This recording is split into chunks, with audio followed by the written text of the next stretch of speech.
I like to keep most of my posts pretty positive, sharing tips and stuff, but I just wanted your permission to have a little rant. We have spent 15 to 20 years refining prices. So we basically take all of the gardens that we've ever built, we look in the Spons Green Book, we gather all this information from subcontractors and we work out rough square meterages of how much everything's going to cost. So you've got a patio, it's 10 meters by 10 meters, we work out how much it's going to cost and we tell the client.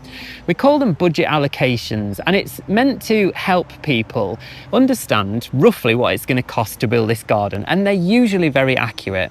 So whether we build it or someone else builds it, or you get a builder to build it or a landscaper to build it, or you want to build it yourself, it's this is the information that's saying, look, this is how much it's going to cost, whoever builds it. It's not a quote from us, this is how much it's going to cost. And over the years, so many people have not had us build it and then they've had someone else do it because they think they can do it cheaper.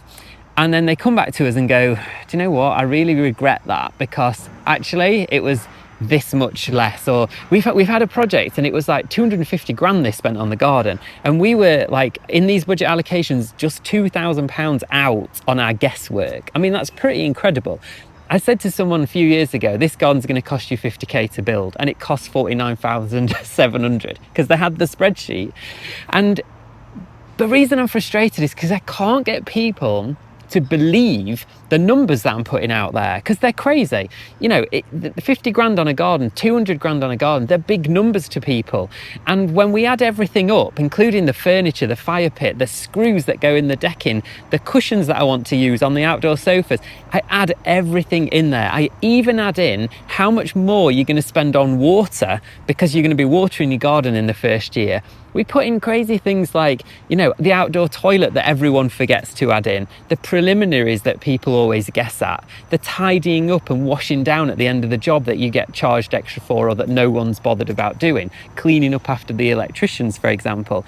All of these things we've pre-thought about and included in the prices. And for some reason, people are really resistant to believe these costs. And so they go off on their journey and they build their garden and they come back and they go, well, it doesn't look as good as if you'd worked on it and it's cost us the same. And it's really frustrating, and I just wanted to have a rant. Thanks for listening.